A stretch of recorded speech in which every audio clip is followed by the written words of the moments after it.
Well, good morning. As Steve mentioned, we've known each other back when we had brown hair. It's been a long time, and I'm so glad to be back here because what I remember is how good the music is. So some of you are working on a New Year's resolution and saying, I'm going to go to church more, and you come here, and the very first day, it's not even a real preacher. Disappointing, I know, but at least the music is good. Dr. Spivey, if you hang with this, you could be a real church pianist, I think, one day. That's just really fine opportunity to be here. And I'm from Naples, Florida, which is a place that has Sarasota envy all the time. We read in the newest News and World Report the 10 happiest places in America to live, and we're somewhere down on the list, but number one is Sarasota. Are you all happy today? Good. Because if you ain't happy, nobody happy, apparently. Top 10 places to retire in the U.S. Guess who's number one? Does that make you feel smug you picked here because you're number one? The only thing you didn't get was top 10 beaches. It was Sarasota Key, wherever that is, but apparently it wasn't you, right? So it's great to be Sarasota. It's great to be back here, and I know I feel better already just from having been here this morning. I wonder if you've taken down your Christmas decorations. Some of you do that the very first day after that, and so here we are still singing Christmas music and Christmas trees up. But the truth is, we're still in this season of Christmas tide. Today we celebrate Epiphany, and if you grew up Orthodox, this was the big day for you anyway. So we're still in this season of Christmas. It's kind of this after for Christmas it comes late, and our text this morning is exactly that same kind of time because it's actually a few days or maybe even weeks after those shepherds and all that from the Gospel of Luke. This is the way the Gospel of Matthew tells the Christmas story.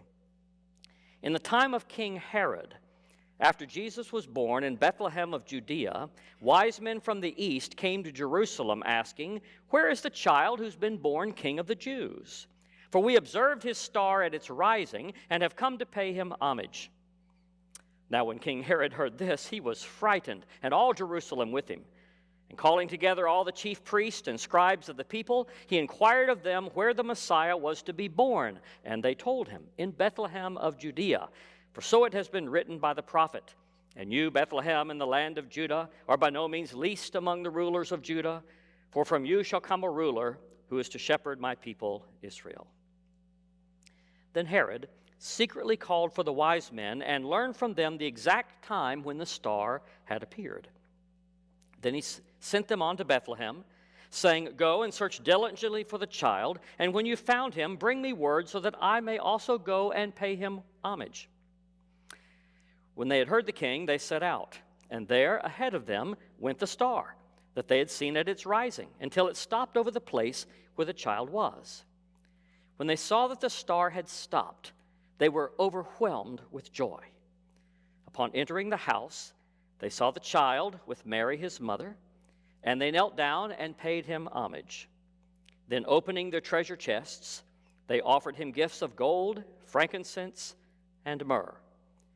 And having been warned in a dream not to return to Herod, they left for their own country by another road. This is the word of the Lord. So how was your Christmas? I just missed 2020 already, don't you? Was it a Zoom time? Separated from some people that you wanted to be with? Certainly didn't go skiing in the Alps, did you, right? It may have been hard to summon up your Christmas joy. It was a tough season, and the world was all torn to pieces, and inside and outside. It was stressful and anxious, and it seemed like there was a cloud over it and powers that are pushing us, and wow, we long for just a simple Lucan shepherd kind of Christmas. The truth is, Matthew gives us a Christmas, that first one, that would probably seem very similar to us, because Matthew, whereas Luke talks about simple shepherds, poor, and it's this wonderful pastoral rural scene. For Matthew, it's about powerful people and cities and urban, and it's Herod the Great. And by the way, the only person who called Herod the Great was his own PR people. He built big things, but Herod was hated. He was a He was a tyrant. He was not even fully Jewish, and like many tyrants, the king's crown always felt a little uneasy on his head. He was always paranoid that someone was going to come and try to take it from him. He made friends with Augustus Caesar back in the day, and that's how he got to be king as a puppet king for Rome, but he was always wary of who was going to take his place. Sometimes people in power do not want to give it up no matter what, and he would even kill his own children. He killed 2 of his own children because looking at them, he just thought, one day you're going to take my crown. He couldn't even bear that. So imagine how he felt when these strangers popped into town and said, "Where is he who's born king of the Jews?" And he's probably thinking, wait a minute, we already got a king. What do you mean born king of the Jews? It'd be like Steve finding out that the PNC that brought you is still meeting secretly on Thursdays, right? I mean, what do you mean I'm the king of the Jews? And he's already paranoid. So this really feeds into his paranoia and what you know about Herod. But he's going to find out what time the star appeared, and he kills all the children 2 years old and under based on that in Bethlehem.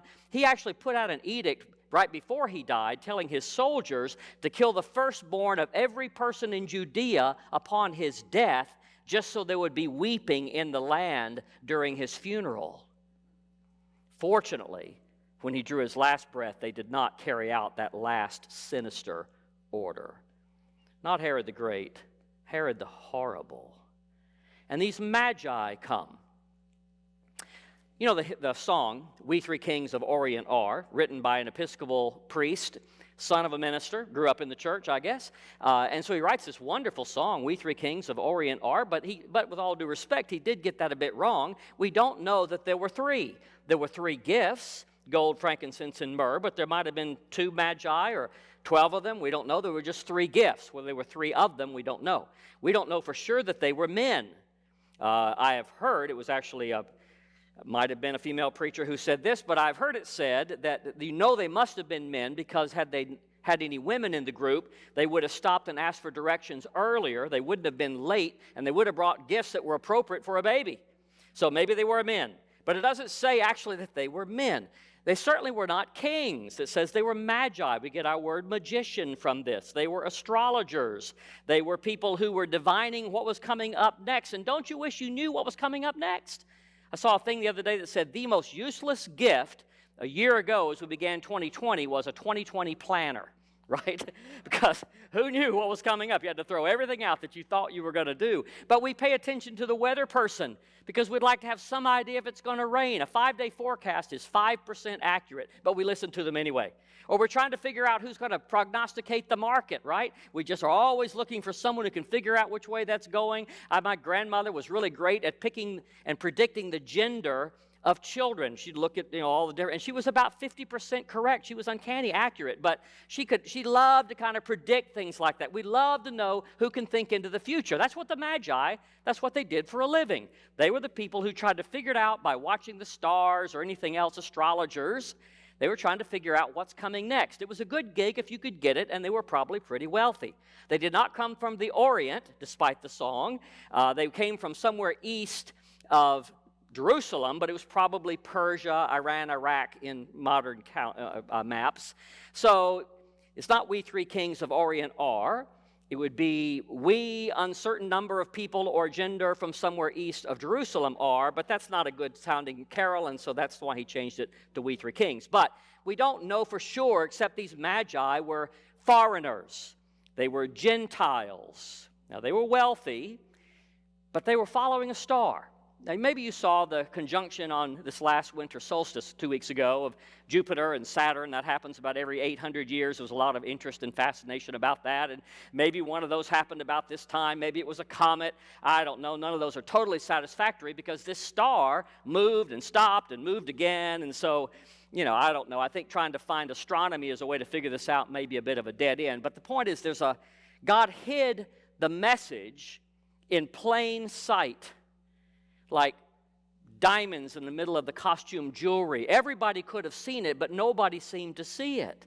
And a lot of times we get blind to things like that, don't we? Have you ever had someone come to your home and brag on your spouse's cooking, and then it occurred to you, oh, that's right, the cooking really is good here, but you had to have magi come in from the east to come tell you that, right?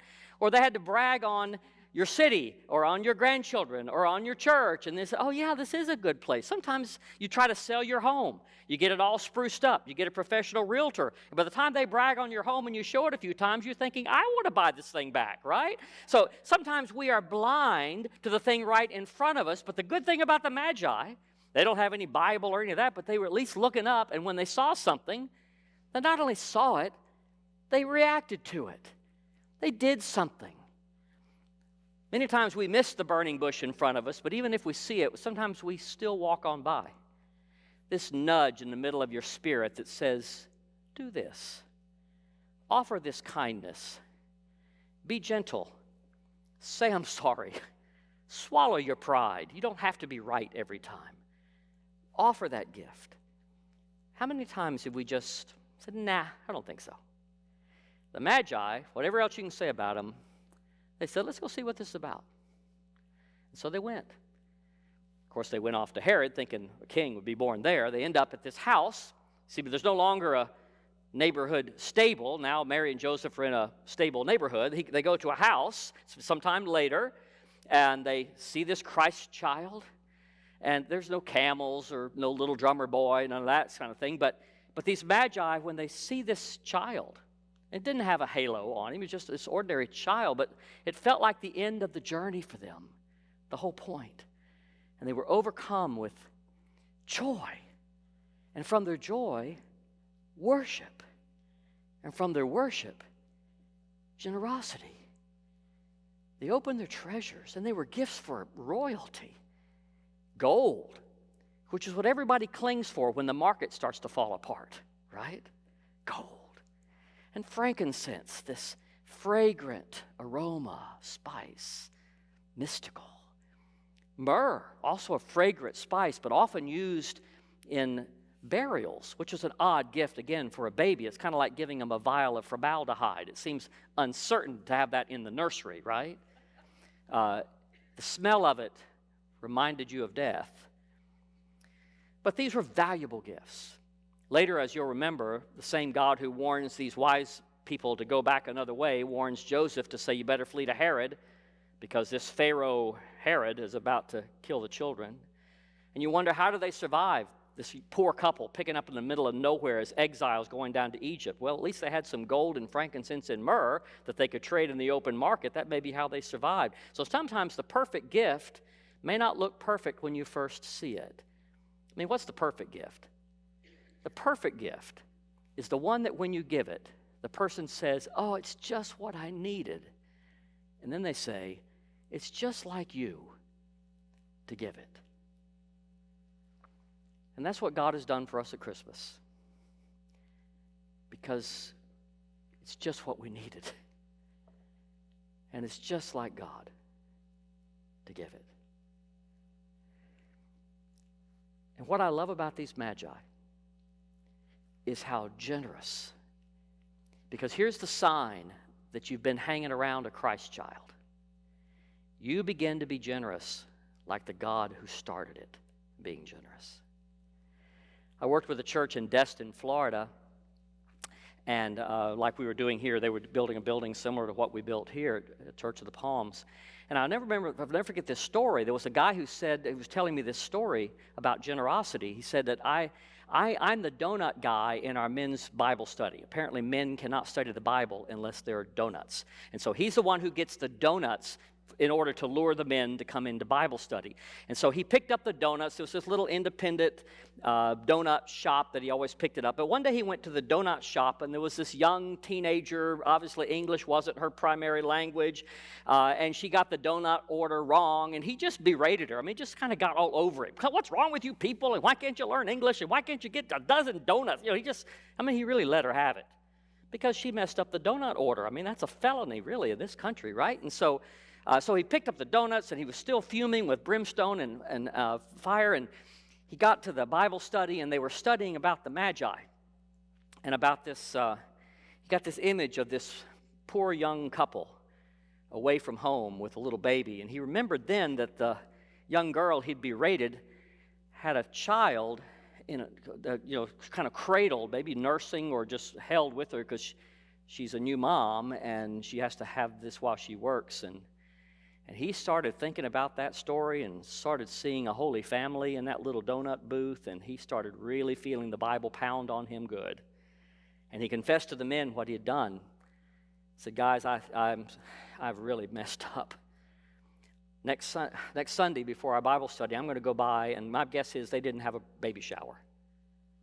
I'm going to go by and give them a baby gift. If you'd like to join me, come on. So the next Sunday, 47 cars lined up and pounded that little donut shop with one baby gift after another. It wasn't gold and frankincense and myrrh. It was probably because they asked their wives diapers and baby wipes. And the little girl was crying again, but this time not out of shame. She was overwhelmed because all 47 cars had a little bumper sticker that said, "Follow me to Destin United Methodist Church."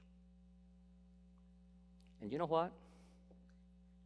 She did. Because generosity may well be the new evangelism. There's no way to explain it. No way to explain why someone would open up their treasures unless what they treasured most, the very God who treasured you, unless they'd seen that. Anybody willing to be a magi this year? Will it be you?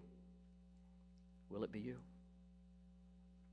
Oh Lord, help us to open the treasures. Help us when we see the star to follow it. Help us to trust you into a brave, frightening world that needs love more than ever. Help us to go home a different way because of it, including today. In your name we pray. Amen.